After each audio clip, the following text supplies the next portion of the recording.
Good morning friends. Hello, good morning friends. जैसा कि अपने लास्ट वीडियो में वो एंग्लो मराठा वॉर का जो बेस बना दिया था, अब हम first Anglo Maratha war study करेंगे। Clashes took place between the Britishers and Maratha from 1775 to 1782। 1775 ईस्वी से 1782 ईस्वी के मध्य अंग्रेजों और मराठाओं के मध्य संघर्ष चला। मतलब 1775 और 1775 से 1782 तक अंग्रेजों और मराठाओं के बीच में एक वॉर चली। मतलब उनके बीच में लड़ाई हुई थी जब अंग्रेज भारत आए थे। In this struggle the British army was defeated by the United Maratha army. इस संघर्ष में जो ब्रिटिश अंग्रेज़ों की जो सेना थी, defeated by the United Maratha army, जो मराठाओं की जो संगठित सेना थी उससे डिफीट हो गई उसकी।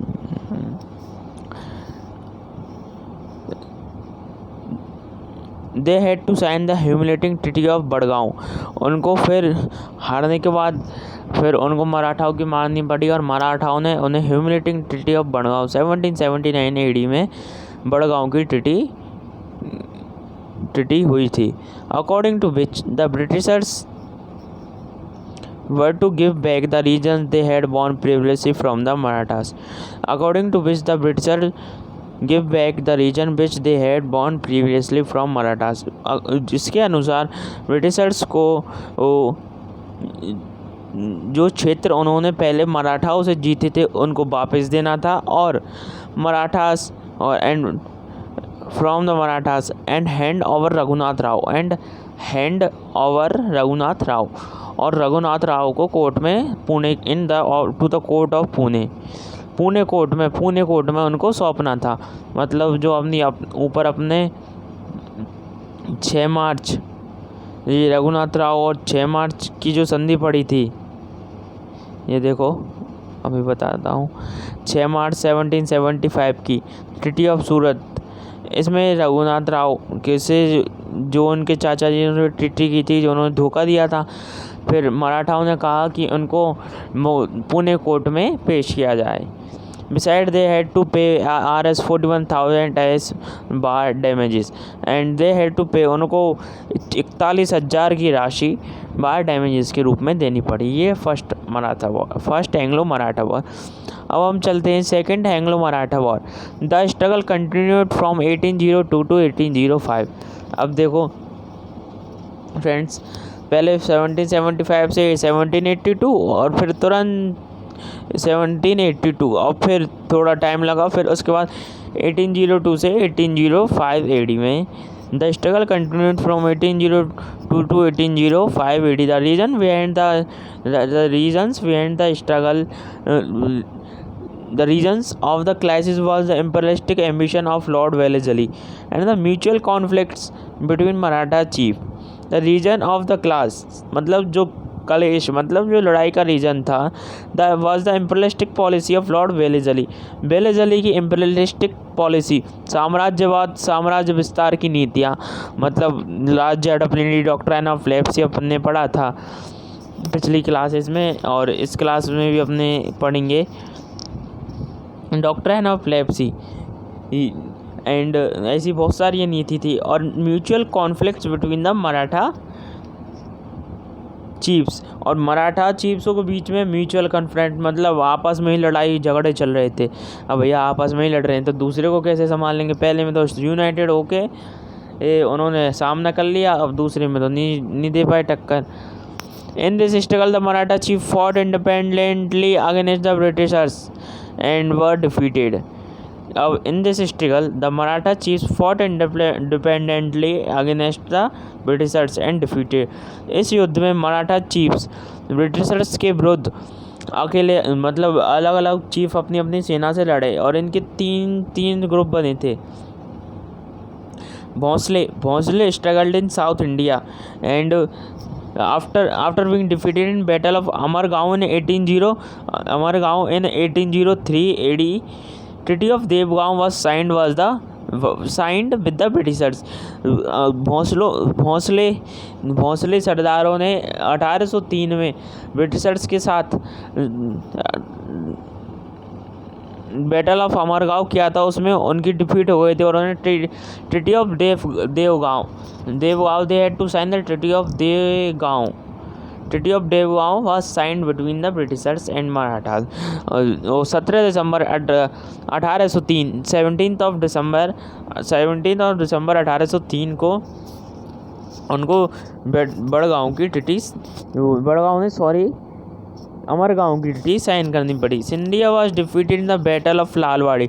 सिंधिया को डिफीट कर दिया गया था बैटल ऑफ लालवाड़ी के बैटल में Scindia was defeated in the battle of Lalwadi के बैटल में Scindia defeated. And the treaty of सूरजी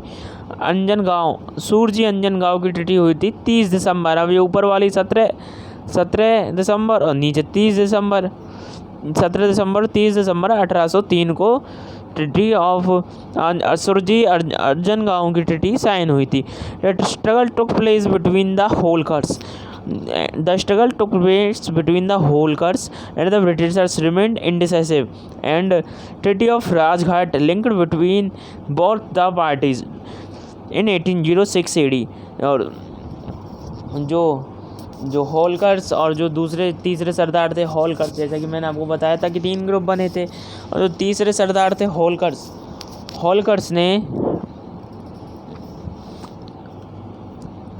जो थर्ड नंबर के सरदार थे होलकर्स, उनका जो उन्होंने बैटल किया एंड नायक, मतलब पता ही नहीं चला, मैच टाई हो गया। मतलब मैच का मतलब यहाँ बैटल से है, बैटल टाई, कोई ना जीता ना कोई हारा, तो उससे दोनों ने संधि कर ली। चलो 1806 में राजघाट की संधि की थी, और उसमें जो होलकर्स थे उन्होंने अपने अधिकार दे दिए northern region of river Chambal के। जो नॉर्थन रीजन है, जो रिवर चंबल पड़ती है, आपको पता है कोटा बूंदी से निकल के जाती है, करौली से भी निकलती है। जो रिवर चंबल के नॉर्थन रीजन में क्या पड़ता था अपना राजपुताना और उनके और बहुत सारे रीजन थे, दिल्ली और वो सारे, जो उन्होंने वो उधर के अपने राइट्स दे दिए, और and promise not to interfere in internal matters of Rajputana, और प्रॉमिस कर दिया कि हम इंटरनल मैटर राजपुताना में इंटरफेयर नहीं करेंगे। अब आती है third Anglo Maratha war. On 13 June 1817 AD the Britishers signed A humiliating treaty with the Peshwa, and 5 November 1817 another humiliating treaty signed with Sindhias. On 13 June 1817 Britishers signed a humiliating treaty with Peshwa. 13 जून 1817 को Britishers ने अंग्रेजों के साथ अंग्रेजों ने पेशवा थे उनके साथ ट्रिटी साइन की। ह्यूमिलेटिंग ट्रिटी मतलब वो ट्रिटी साइन हुई थी, वो पेशवा के लिए बहुत शर्मनाक थी। और 5 नवंबर 1817 they had signed another humiliating treaty with Sindhia, और another humiliating treaty signed with Sindhia, और सिंधियाओं के साथ भी उनको लिए भी वो ऐसे ही शर्मनाक थी। both these treaties signed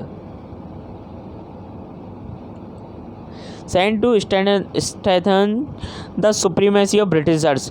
ये दोनों ट्रिटी साइन की गई थी ब्रिटिशर्स की, to strengthen the supremacy of Britishers। Supremacy मतलब उनकी संप्रभुता, हाँ हमारा राज्य, ये हमारा अधिकार है, उसको बताने के लिए। To get rid of these humiliating bonds, in humiliating bonds से छुटकारा पाने के लिए the Maratha started a struggle, and the Peshwa lost at the place named Kirki, but the Bhonsle lost at the Sitawadi, and Holkars lost at Mahidpur। और जो मराठा के जो सरदार पेशवा थे वो किरकी एक जगह पड़ती है जो बैटल के टाइम उधर से मराठा निकले थे, जो वहाँ पे वो बीच में युद्ध करते जा रहे थे, उस समय उनकी मराठाओं के पेशवा की डेथ हो गई किरकी में। और आगे भोंसले, अब सिर्फ उनके राजा ही नहीं रहे तो भोंसले सीताबाड़ी में हार गए और होलकर्स मैहतपुर में हार गए। On 18 June 1818 AD, on 18 June 1818 AD, 18 June 1818 Malcolm entered the treaty with the Peshwa, according to which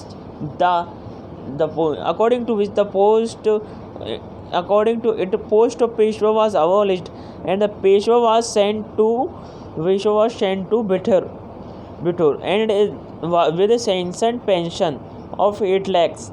There he died in 1852. In this way, the Britishers defeated the Marathas' struggle through by diplomacy and their policy of divide and rule. जो according to it मतलब इस treaty के अनुसार post of Peshwa की जो पदवी थी, पेशवा मतलब उनके राजा, उनकी पदवी उसको ध्वस्त कर दिया गया, हटा दिया गया कि कोई राजा फाजा नहीं आज से इनका।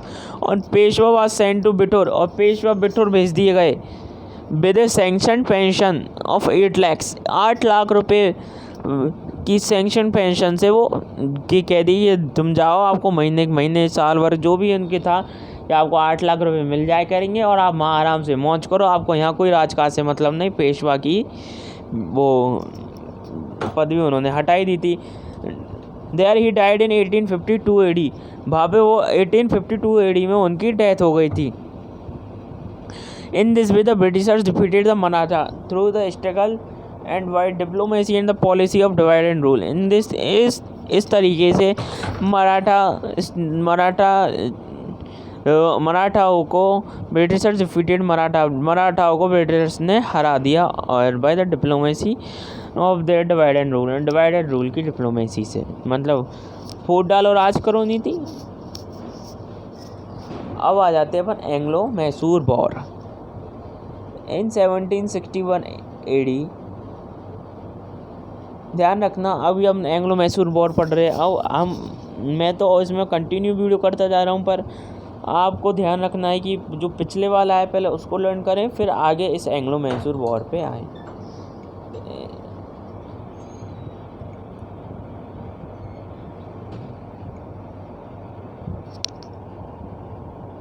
In 1761 AD,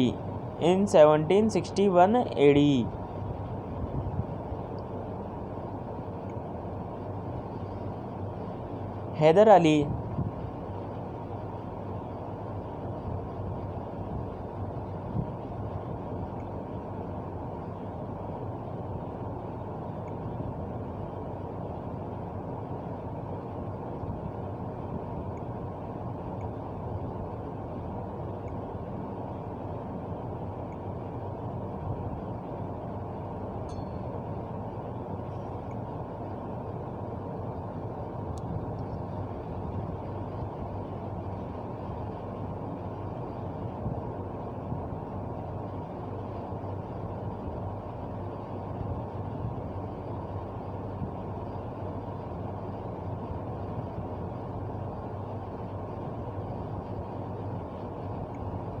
this is very important. ये बहुत ज़रूरी, ये मतलब ये बहुत एग्ज़ाम के पॉइंट ऑफ व्यू से वेरी इंपॉर्टेंट है। In 1761 AD Hyder Ali usurped the power from the Mysore king Nandraj and become omnipotent after the death of Mysore king. अब ये इसमें डेट दी हुई 1776, इसको 1776 से हटा के 1761 ही कर लेना आप, क्योंकि जब मैंने गूगल पे सर्च किया था जब 1776 की जगह 1761 ही आई थी। In 1761 AD Hyder Ali usurped the power from the Mysore king. Mysore के राजा से 1761 ईस्वी में हैदर अली ने उनकी शक्तियाँ छीन ली and 1760 and he become the king in 1761 AD, और 1761 AD में ही वो जल्दी राजा बन गया। He proclaimed himself as the ruler, उसने खुद को रूलर शासक घोषित कर दिया। The Britishers regarding Hyder Ali as a obstacle in imperialistic ambition. The Britishers regarding Hyder Ali as the obstacle in the imperialistic ambition. Britishers ने हैदर अली को अपने इम्पेरियलिस्टिक एम्बिशंस में एक बाधा समझा। Therefore, the Britishers formed a union with Marathas and Nizam to counter Haider Ali. और फिर उन्होंने हैदर अली ने निज़ाम और मराठा उससे मिलकर अपनी जॉइंट आर्मी बनाई और हैदर अली पे अटैक किया। बट हैदर अली डिप्लोमेटिकली, पर हैदर अली भी इनसे कम था कि अब वो भी बहुत चालाक थे। Hyder Ali diplomatically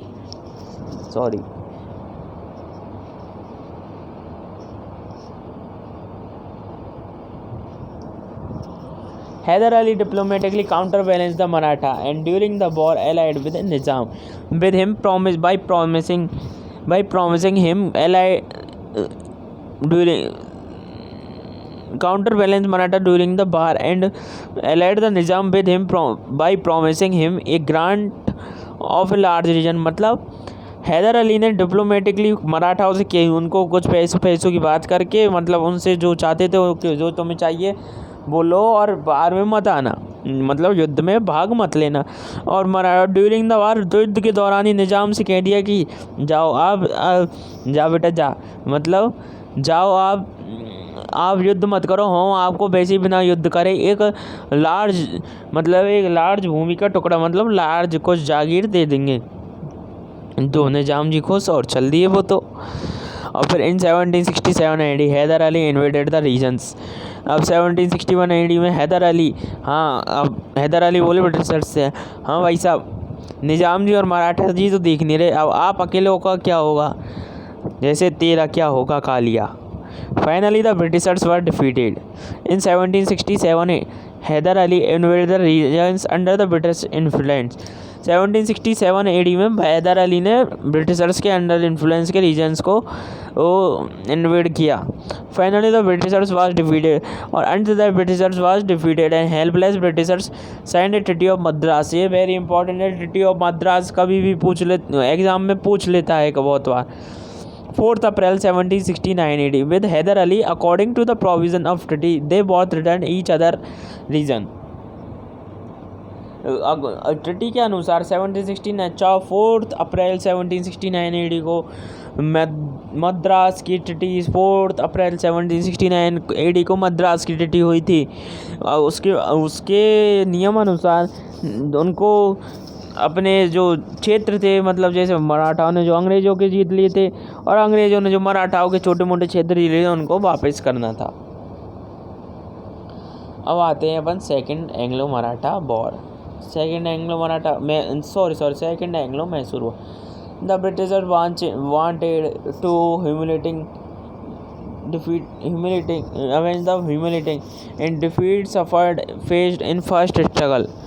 The Britishers wanted to avenge, britisher चाहते थे बदला लेना, humiliating defeat मतलब जो शर्मनाक उनकी हार हुई थी, और suffered in face in their first struggle में उनकी शर्मनाक हार हुई थी, उसका बदला लेना चाहते। While Hyder Ali was annoyed to the occupation due to the occupation of Britishers on Guntur, जबकि हैदर अली गुस्सा था क्योंकि गुंटूर का दुर्ग है वो सेकंड एंग्लो मैसूर वॉर का ही कारण रहा है। जो गुंटूर के दुर्ग पे अंग्रेज़ों ने अपना ऑक्यूपेशन, मतलब उसको अपने कब्जे में कर लिया। Finally the Hyder Ali joined hands with Nizam. अब अंततः finally the Hyder Ali joined hands with Nizam and Marathas and waged a war against Britishers। The battle started in July 1718। Initially Hyder Ali was successful, मतलब हैदर अली ने निज़ाम और मराठाओं के साथ हाथ मिला लिया और ब्रिटिशर्स पे अटैक कर दिया। और ब्रिटिशर्स के साथ बैटल कब शुरू हुआ? 17 जुलाई 1780। इनिशियली हैदर अली सक्सेसफुल रहे और ही डाइड ऑन 7 दिसंबर 1782, मतलब बैटल के बाद वो मर गए। अब बैटल तो धीरे धीरे बैटल चलते थे। जो टीपू सुल्तान थे उनके बेटे, और उनके बेटे शासक बने। तो Tipu Sultan had to take charge. Tipu Sultan ने उनका चार्ज संभाल लिया। Tipu Sultan continued the struggle for 1 year. Tipu Sultan ने स्ट्रगल जारी रखा 1 ईयर तक। जब उन्होंने स्ट्रगल जारी रखा, जब वो परेशान हो गए लड़ते, अरे यार ये तो ख़त्म ही नहीं हो रहा, ना हमारे ना हम हार रहे ना वो हार रहे, धीरे धीरे दोनों लड़ रहे, दोनों पार्टी बोर हो गई। जब दोनों पार्टीज बोर हो गई, मैंगलोर की ट्रीटी हुई। On 11 March 1784 the treaty of Mangalore took place. या फिर the treaty of Mangalore on 17 March, both party signed the treaty of Mangalore on 17 मार्च 1784। 1784 में मैंगलोर की ट्रीटी हुई। they return each other regions and the Britishers promised not to interfere in the internal issue of Mysore। और उस treaty के अनुसार the Britishers promised not to interfere in the internal issue of Mysore। और इस treaty के अनुसार Britishers ने promise कर दिया कि हम तुम्हारे आंतरिक मामलों में नहीं बोलेंगे। अब आ जाओ अब अपन पढ़ते हैं थर्ड एंग्लो मैसूर वॉर। अब उन्होंने ब्रिटिशर्स तो आप जानते ही हो बड़े चालाक बिल्ली थे। The Britishers wished to end the influence of Mysore while Tipu wanted to buy Dutch forts of Kanganor and Arcot। The Britishers wished to end the influence of Mysore, and while on other hand Tipu wanted to buy the Dutch fort of Kanganor and Arcot in Kochi to defend Malawar। मतलब जो मालावार वाला area होगा, किसी से झड़प चल रही होगी, उसमें मालावार को बचाने के लिए उसे कंगन और आरकोट चाहिए थे। These were the reason behind this war. यही रीजन थे इस युद्ध के पीछे। But the king of Travancore who favoured the Britishers. The king of Travancore का जो किंग था, उसी के अंदर में एक डच फोर्ट कंगन और कोची थे। वो डिस्प्लेस टीपू को। But this fort Travancore who favored the Britishers, but what these fort who favored the Britishers what these fort। Britishers ने इन फोटो को खरीद ली और डिस्प्लेस टीपू को है कौन है मतलब ऐसे नकार दिया। In April 1790 Tipu attack ट्रवनकोर।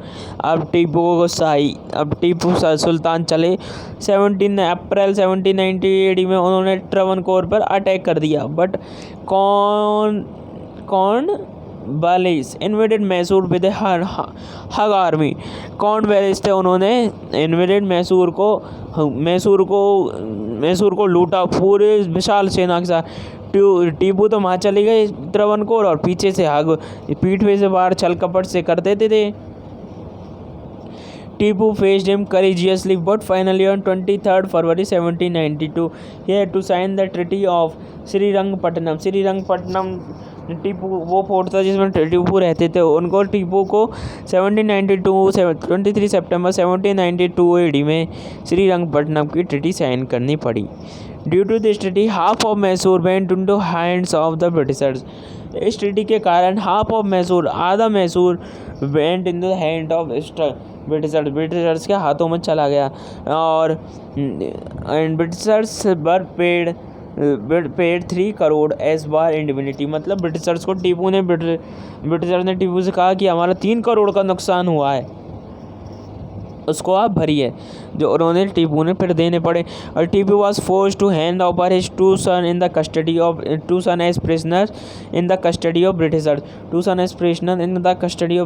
Britishers.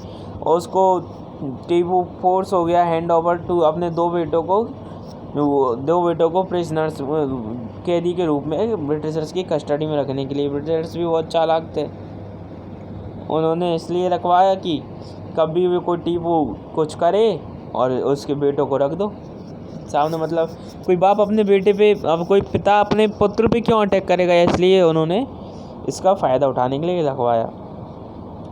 अब हम आगे चलते हैं फोर्थ एंग्लो मैसूर वॉर। अब ये fourth Anglo Mysore war last है, इसके बाद Anglo Sikh war.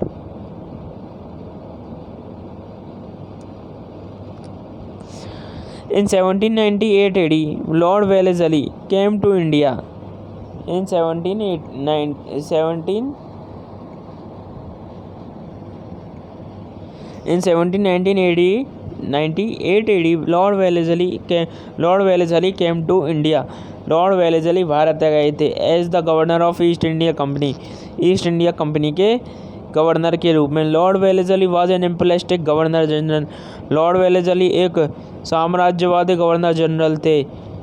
He decided to eliminate Tipu continue. उन्होंने सोच लिया अब टीपू को जड़ से उखाड़ फेंकना है, मतलब टीपू कम्प्लीटली और डोमिनेट हिम कम्प्लीटली, और उसको नष्ट कर देना है। To fulfil this objective he used to policy of subsidiary ये अलायंस था, ये जो कि टीपू सुल्तान ने, आगे देखेंगे टीपू सुल्तान ने इसको रिजेक्ट कर दिया। देखो ये लिखा, Tipu Sultan this rejected this subsidiary alliance in April 1799 AD। He started a campaign against Tipu. 1799 AD में अप्रैल में कैंपेन अगेंस्ट टीपू स्टार्ट कर दिया। किसने? लॉर्ड वेलेस्ली है ना, हाँ वेलेस्ली ने। अंदर Srirangapatnam fort was occupied on 4 मई 1799। अब बेचारा टीपू लड़ता गया 4 मई 1799 को टीपू का जो श्रीरंगपट्टनम फोर्ट था उन्होंने अपने कब्जे में कर लिया 4 मई 1799 AD को। एंड मैसूर लॉस्ट इंडिपेंडेंस, और मैसूर ने अपनी स्वतंत्रता खो दी। Tipu attained martyrdom while fighting with Britisher. Tipu शहीद हो गए, किससे? ब्रिटिशर से लड़ते हुए। So friends, please like my video and subscribe it.